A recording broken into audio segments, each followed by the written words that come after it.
ॐ अज्ञानातिमिरान्धस्य ज्ञानाञ्जनशलाकया चक्षुरुन्मीलितं येन तस्मै श्रीगुरुवे नमः। वन्देऽहं श्रीगुरु श्रीयुतपदकमलं श्रीगुरुन् वैष्णवांश्च श्रीरूपं साग्रजातं सहगणरघुनाथं नितं स्वजीवम् साद्वैतं सावधूतं परिजनसहितं कृष्णचैतन्यदेवं श्रीराधाकृष्णपादं सगणललिता श्रीविशाखान्वितांश्च नमो विष्णुपादाय कृष्णप्रेष्ठाय भूतले श्रीमते भक्तिवेदान्त स्वामिनीति नामिने। नमस्ते सारस्वते देवे गौरवाणी प्रचारिणे निर्विशेष शून्यवादी पाश्चात्यदेशतारिणे। नमो महावदन्नाय कृष्ण प्रेम प्रदायते कृष्णाय कृष्ण चैतन्य नाम्ने गौरतिशे नमः। हे कृष्ण करुणा सिंधु दीनबंधु जगत्पते गोपेश गोपिका कांत राधाकांत नमोस्तुते। तप्त कांचन गौरांगी राधे वृंदावनेश्वरी विशोभानुसुते देवी प्रणमामि हरिप्रिय। पंचतत्वात्मकं कृष्णं भक्तरूपस्वरूपकं भक्तावतारं भक्तक्षं नमामि भक्तशक्तिकम्। जय श्री कृष्ण चैतन्य प्रभु नित्यानंद श्री अद्वैत गदाधर श्रीवासादि गौर भक्तवृंद। हरे कृष्ण कृष्ण कृष्ण हरे हरे हरे राम राम राम हरे हरे। ओम नमः भगवते वासुदेवाय।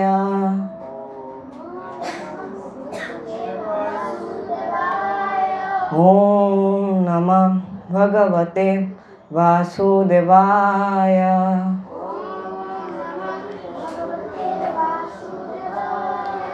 ओम नमः भगवते वासुदेवाय।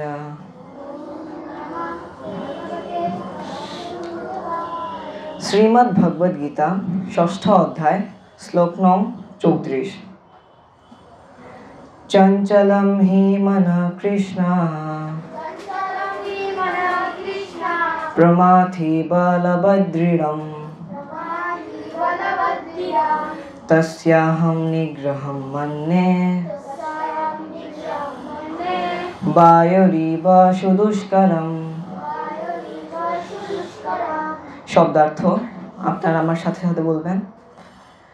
চঞ্চলম চঞ্চল, হি নিশ্চিতভাবে, মন মন, কৃষ্ণ হে কৃষ্ণ, প্রমাথি বিক্ষোভকর, বলবৎ বলবান, দৃঢ়ম দুর্দমনীয়, তস্য তার, अहम आमी, निग्रहम निग्रह, मन्ये मने करी, वायो वायुर, इव मतो, सुदुष्करम सुकठिन।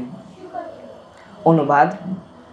हे कृष्ण, मन अत्यंत चंचल, शरीर और इंद्रिय आदिर विक्षेप उत्पादक, दुर्दमनीय एवं अत्यंत बलवान। ताई ताके निग्रह करा वायुके बशीभूत करार थेकेও अधिकतर कठिन बोले आमी मने करी। तात्पर्य प्रदान करेছেন इस्कन प्रतिष्ठाता आचार्य श्रील अभयचरणारविंद भक्तिवेदांत स्वामी प्रभुपाद। श्रील प्रभुपाद की जय। মন এতই বলবান ও দুর্দমনীয় যে সে কখনো কখনো বুদ্ধির উপর আধিপত্য বিস্তার করে তাকে পরিচালিত করতে শুরু করে। যদিও স্বাভাবিকভাবে মন বুদ্ধির অধীনেই থাকা উচিত, সাংসারিক মানুষকে প্রতিনিয়ত নানা রকম বিরুদ্ধ প্রকৃতির সঙ্গে সংগ্রাম করতে হয়। তাই তার পক্ষে মনকে সংযত করা অত্যন্ত কঠিন। কৃত্রিম উপায়ে শত্রু ও মিত্রের প্রতি সমদৃষ্টি সম্পন্ন হয়ে মনের ভারসাম্য সৃষ্টি করার অভিনয় করলেও বাস্তবিকভাবে কোনো সংসারী মানুষ তা করতে পারে না, কারণ তা প্রচণ্ড বেগবতী বায়ুকে সংযত করার চাইতেও কঠিন। বৈদিক শাস্ত্র কঠোপনিষদে বলা হয়েছে, আত্মানাম রথিনাম বিদ্ধি শরীরাম রথমেব তু বুদ্ধিম তু সারথিম বিদ্ধি মনা প্রগ্রহমেব চ ইন্দ্রিয়াণি হয়ানার্হু বিষয়স্তেষু গোচরান আত্মেন্দ্রিয় মনোযুক্তম ভোক্তেক্তাহুর্মনীষিণা।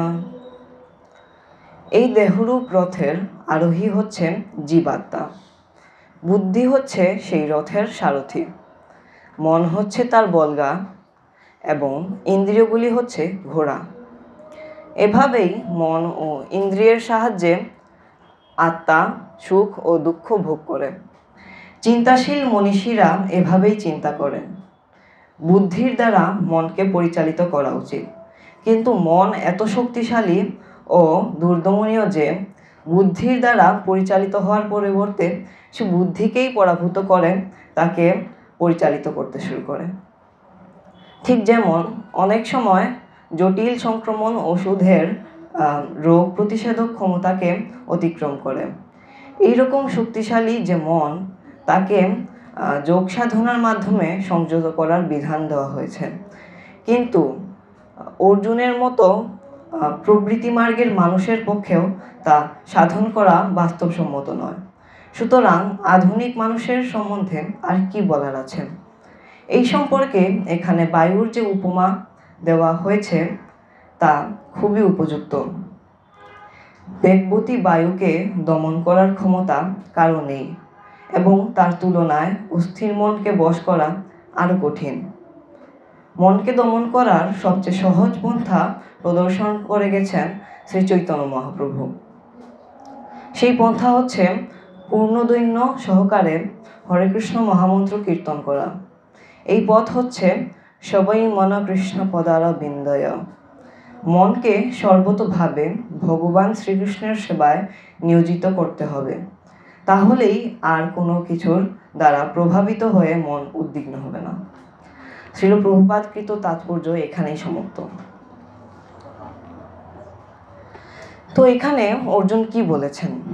শ্রীকৃষ্ণের পরম বন্ধু ও সখা অর্জুন এখানে বর্ণনা করেছেন যে আমাদের একাদশ ইন্দ্রিয়ের মধ্যে মন হচ্ছে সবার প্রধান এবং চঞ্চল, দুর্দমনীয় এবং বলবান। তাই মনকে বশীভূত করা বায়ুকে বশীভূত করার চেয়েও অনেক কঠিন। একে মাঝে মাঝে বানরের সাথেও তুলনা করা হয়, কারণ বানর সর্বদাই চঞ্চল, এক ডাল থেকে আরেক ডালে ঘুরে বেড়ায়। তাই মনকে এই বানরের সাথেও তুলনা করা হয়েছে। কখনো কখনো মন বুদ্ধির উপর আধিপত্য বিস্তার করতে শুরু করে। তখন কি হয়? তখন আমাদের অনেক গুরুতর সমস্যার সম্মুখীন হতে হয়, যেমন হতাশ হয়ে যাওয়া, বিশ্বস্ততার অভাব, দুশ্চিন্তা ইন্দ্রিয়গুলোকে বিচলিত করে, তারপর সমাজের ক্ষতি, সন্দেহপ্রবণ ইত্যাদি। ভয়ঙ্কর একটি সমস্যা হচ্ছে হতাশা। এই পৃথিবীর প্রায় অনেকেই হতাশায় ভুগছে। কেউ এই হতাশায় আত্মহত্যা করছে, কেউ নেশা জাতীয় দ্রব্য গ্রহণ করছে এই ভেবে যে তারা এর মাধ্যমে আনন্দ লাভ করবে, কিন্তু তারা উল্টোভাবে তাদের দুঃখকেই এর মাধ্যমে ডেকে আনছে। প্রতি বছর প্রায় 10 লক্ষ মানুষ আত্মহত্যা করছে। মানুষের মৃত্যুর 13 নং প্রধান কারণ হচ্ছে এই আত্মহত্যা। 35 বছরের নিচে যারা আছে তাদের মৃত্যুর প্রধান কারণই হচ্ছে এই আত্মহত্যা। এর থেকেই আমরা বুঝতে পারছি যে এই হতাশা খুবই ভয়ঙ্কর একটি জিনিস। এবং এর একমাত্র কারণই হচ্ছে যখন এই মন বুদ্ধিকে নিয়ন্ত্রণ করতে থাকে। আমাদের বুদ্ধির দ্বারা মনকে নিয়ন্ত্রিত করতে হবে, কিন্তু যখন এই মন বুদ্ধিকে নিয়ন্ত্রিত করতে থাকে তখনই এই হতাশা হয় এবং এই হতাশার ফলেই এই সব জিনিস ঘটে থাকে। আরেকটি হচ্ছে সন্দেহ প্রবণতা। যখন কারো মন অনিয়ন্ত্রিত হয়ে যায় বা বুদ্ধির উপর মন আধিপত্য শুরু করে, তখন তার কথার কোনো প্রকার ঠিক থাকে না, কথা দিয়ে কথা রাখে না, এবং তারপর কি হয়, তারপর মানুষ তার উপর সন্দেহ করতে শুরু করে, তাই সেও মানুষের উপর সন্দেহ করতে শুরু করে। তখন বিশ্বাস যে শব্দটা, এই বিশ্বাস বলতে আর কিছুই আর বেঁচে থাকে না, এবং এই বিশ্বাস ধীরে ধীরে পরিবর্তিত হয়ে বিশ্বাসঘাতকতায় পরিবর্তিত হয়ে থাকে। এই হতাশা, সন্দেহ প্রবণতা সবই অনেক ভয়ঙ্কর একটি জিনিস, যা শুধু এই মন বুদ্ধির উপর নিয়ন্ত্রণের ফলেই হয়ে থাকে। মনকে তুলনা করা হয় এক অভুত শিশুর সঙ্গে, যে সবসময়ই অনেক চঞ্চল, মনের মতো শিশুও অনেক চঞ্চল হয় এবং সর্বদা একটা সমস্যা তৈরি করে। মনও ঠিক এরকমই অনেক চঞ্চল। অর্জুন বলেছেন যে মনকে নিয়ন্ত্রিত করা বায়ুকে নিয়ন্ত্রিত করার থেকেও অনেক কঠিন। তাই মনকে অভুত শিশুর সঙ্গেও তুলনা করা হয়েছে। মনের ধর্ম হচ্ছে দুইটি, একটি সংকল্প এবং অন্যটি বিকল্প। মন প্রতি মুহূর্তে একটি করে সংকল্প তৈরি করে এবং তারপরেই একটি করে বিকল্প তৈরি করে। যেমন আপনি একটি জিনিস কিনবেন, এখন আপনার মনে হচ্ছে যে না, এটা কিনলেই ভালো হবে, আমার এটা কেনা উচিত। এখন আপনি গেলেন ওইখানে, এখন আপনার মনে হলো যে না, এটা তো মানে তেমন একটা এইরকম লাগতেছে না, মানে এইটা না কিনে অন্য কিছু করলে ভালো।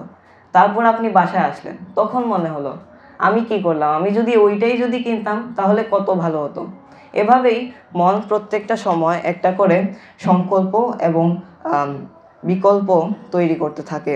এটিও হচ্ছে মন যখন বুদ্ধির উপর নিয়ন্ত্রণ করা শুরু করে তখনই এরূপ জিনিস ঘটে থাকে। প্রভুপাদ এই সম্পর্কে বলেছিলেন যে the mind is not to be killed, mind or desire can be stop. এর অর্থ হচ্ছে যে মনকে হত্যা করা সম্ভব না এবং তার যে ইচ্ছাগুলো আছে তাকে দমন করাও সম্ভব না। তাহলে আমরা কি করতে পারি? যখন মন বুদ্ধির উপর নিয়ন্ত্রণ শুরু করে তখন আমাদের এই সমস্যাগুলো ঘটে থাকে। অর্থাৎ আমাদের এই মনকে বুদ্ধির উপর নিয়ন্ত্রণ করতে দেওয়া যাবে না। তাই আমরা বুদ্ধিকেই আরও বেশি শক্তিশালী করে তুলতে পারি, কারণ যেহেতু আমরা মনকে হত্যাও করতে পারবো না এবং তার ইচ্ছাগুলোকেও থামাতে পারবো না। গীতার 6ষ্ঠ অধ্যায়ের 6ষ্ঠ শ্লোকে বলা হয়েছে যে যিনি মনকে জয় করেছেন মন তার পরম বন্ধু, এবং যিনি তা করতে পারেননি মন তার পরম শত্রু। অর্থাৎ আমাদেরকে মনকে জয় করতে হবে, এবং তা না করতে পারলে সেটি অনেক বড় একটা সমস্যায় তাহলে আমাদের একটা বড় একটা সমস্যার সম্মুখীন হতে হবে। এখানে তাৎপর্যে আমরা দেখতে পাই যে কঠোপনিষদে বলা হয়েছে যে এই দেহরূপ রথের আরোহী হচ্ছে জীবাত্মা, বুদ্ধি হচ্ছে সেই রথের সারথি, মন হচ্ছে তার বলগা। অর্থাৎ আমরা যদি একটা গাড়ির কথা চিন্তা করি তাহলে সেখানে মন হচ্ছে আমাদের সেই গাড়ির যে আমরা যে তাকে পরিচালনা করব, যে বলগা দিয়ে গাড়িকে মানে আর কি ঘোড়ার যে গাড়ি তাকে নিয়ন্ত্রণ করা হয়, সেই বলগা হচ্ছে মন, এবং যে সেই গাড়িটাকে চালিয়ে নিয়ে যাবে অর্থাৎ যে ড্রাইভার সে হচ্ছে বুদ্ধি। অর্থাৎ এখানে অবশ্যই যে যিনি চালিয়ে নিয়ে যাবে অর্থাৎ বুদ্ধি, তাকে অনেক বেশি বলবান হতে হবে এবং তাকেই বলগাকে নিয়ন্ত্রণ করতে হবে, বলগা যেন তার উপর নিয়ন্ত্রণ না করে। তাহলে গাড়িটা যে কি হবে, কোথায় যাবে, এর কোনো ঠিক থাকবে না। অর্থাৎ বুদ্ধি মনকে কন্ট্রোল করবে, মন বুদ্ধিকে নয়। তাই আমাদের বুদ্ধিকে আরও বেশি বলবান করতে হবে, কারণ বুদ্ধিম যস্য বলম তস্য, এই কথাটি বলেছিলেন চাণক্য পণ্ডিত। এবং বুদ্ধির দ্বারা নিয়ন্ত্রণ করতে হলে 3য় অধ্যায়ের 42 নম্বর শ্লোকে বলা হয়েছে যে ইন্দ্রিয় থেকে মন শ্রেয়, মন থেকে বুদ্ধি শ্রেয় এবং বুদ্ধি থেকে আত্মা শ্রেয়। অর্থাৎ আমাদেরকে বুদ্ধির দ্বারা এই মনকে পরিচালিত করতে হবে। এবং এই তাৎপর্যে মহাপ্রভু মনকে দমন করার সবচেয়ে সহজ যে পদ্ধতিটি সেটি এখানে বর্ণনা করেছেন।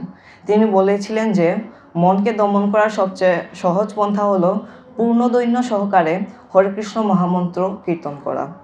চৈতন্য ভাগবতের মধ্যখণ্ডে বলা হয়েছে, প্রভু বলে কহিলাম এই মহামন্ত্র, ইহা জপ গিয়া সবে করিয়া নির্বন্ধ, ইহা হইতে সর্বসিদ্ধি হইবে সবার, সর্বক্ষণ বলইতে বিধি নাহি আর। অর্থাৎ এখানে হরে কৃষ্ণ মহামন্ত্রের যে মহিমা সেটা এখানে প্রকাশ পেয়েছে এবং মহাপ্রভু বলেছেন যে এই মহামন্ত্র কীর্তনের মাধ্যমে আমরা সর্বসিদ্ধি লাভ করতে পারবো, অর্থাৎ আমরা এর মাধ্যমে মনকেও জয় করতে পারবো। এখানে আরেকটি শ্লোকের উদাহরণ আছে যে, কলিযুগ ধর্ম হয় নাম সংকীর্তন, চারি যুগে চারি ধর্ম যুগের কারণ। চার যুগের চারটি অভিধেয় ভোজন রয়েছে। সত্যযুগে মানুষের আয়ু ছিল 1 লক্ষ বছর, ত্রেতা যুগে ছিল 10,000 বছর, দাপর যুগে ছিল 1000 বছর এবং আমাদের কলিযুগে হচ্ছে 100 বছর। অর্থাৎ সত্যযুগের যে যারা ছিলেন তাদের কাছে অনেক সময় ছিল সাধনা করার, তাই তাদেরকে ধ্যান করার জন্য ভজনটি এই ধ্যান নামক যে ভজন তা তাদেরকে নির্ধারিত করে দেওয়া হয়েছিল। ত্রেতা যুগে তাদেরকে দেওয়া হয়েছিল যজ্ঞ, দাপর যুগে অর্চন এবং কলিযুগে হচ্ছে হরে কৃষ্ণ মহামন্ত্র কীর্তন। চৈতন্য ভাগবতের আদিলীলার 14 অধ্যায়ের 137 নম্বর শ্লোকে এই কথাটি বর্ণনা করা হয়েছে। এছাড়াও বৃহন নারদীয় পুরাণে বলা হয়েছে যে, হরের নাম হরের নামৈব কেবলম, কলৌ নাস্তব্য গতির অন্যথা। In this age of Kali Yuga, the only process of self-realization is chanting the names of the Lord. There is no other way, no other way, no other way.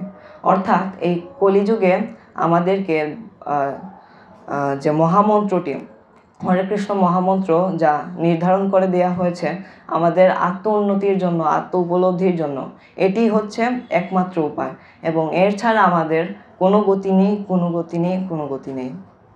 The word mantra means deliverer of mind and Mahamantra means the great deliverer of mind. উপনিষদে বলা হয়েছে যে, ইতি ষোড়শকম নাম কলি কলমশনাশনম নাত পরতর পায় সর্ববেদেষু দৃশ্যতে। অর্থাৎ হরে কৃষ্ণ মহামন্ত্র হচ্ছে কলির কলুষ নাশকারী, এর থেকেও শ্রেষ্ঠ উপায় সর্ববেদেও দৃষ্ট হয় না। অর্থাৎ আমরা মনকে নিয়ন্ত্রণ করার জন্য যে কয়টি উপায়গুলো আলোচনা করেছি সেগুলো হচ্ছে বুদ্ধিকে বলবান করা, তারপর হচ্ছে যে শ্রী চৈতন্য মহাপ্রভু যে বলেছেন মহামন্ত্র জপ করার জন্য, সেটি আরেকটি উপায়। এবং আরেকটি উপায় হচ্ছে যে আমাদের যে ইন্দ্রিয়গুলি রয়েছে সেগুলোকে ভগবানের সেবায় লাগানো। এর একটা দৃষ্টান্ত হচ্ছে অম্বরীশ মহারাজের জীবনে। তিনি যে তার সেই মন দিয়ে সবসময় ভগবানের ধ্যান করতেন, ভগবানের চিন্তা করতেন। উনি সবসময় তার মনকে ভগবানের চিন্তায় তিনি নিয়োজিত রাখতেন। ওনার যে চক্ষুদয় বা চোখ, সেটি দিয়ে তিনি ভগবানের চরণ দেখতেন, ভগবানের বিগ্রহ দর্শন করতেন, নানা তীর্থক্ষেত্র ধাম সেগুলো তিনি ভ্রমণ করে সেগুলো দেখতেন। এভাবে তিনি চোখকে ভগবানের সেবায় নিবেদিত করেছিলেন এবং জিহ্বাকে প্রসাদ আস্বাদনের মাধ্যমে তিনি ভগবানের সেবায় নিয়োজিত করেছিলেন। কর্ণ বা কানকে সর্বদা ভগবানের মহিমা শ্রবণে তিনি নিয়োজিত করেছিলেন। ওনার যে মুখ ছিল সেটি দিয়ে তিনি সর্বদা ভগবানের নাম কীর্তন করতেন এবং ভগবানের নাম জপ করতেন। ওনার নাসিকা দিয়ে তিনি ভগবানের কাছে নিবেদিত পুষ্প ও তুলসীর ঘ্রাণ গ্রহণ করতেন। হাত দিয়ে ভগবানের মন্দির মার্জন করতেন এবং পা দিয়ে তীর্থস্থান বা ভগবানের মন্দির তিনি ভ্রমণ করতেন। এভাবেই তিনি তার সকল ইন্দ্রিয়গুলিকে ভগবানের সেবায় নিয়োজিত করার মাধ্যমে তার মনকে নিয়ন্ত্রণ করেছিলেন। আমি এখানে আমার আলোচনা বিশ্রাম রাখছি। হরে কৃষ্ণ। জয় শ্রীকৃষ্ণ চৈতন্য প্রভু নিত্যানন্দ শ্রী অদ্বৈত গদাধর শ্রীবাসাদি গৌর ভক্তবৃন্দ। হরে কৃষ্ণ কৃষ্ণ কৃষ্ণ হরে হরে, হরে রাম রাম রাম হরে হরে।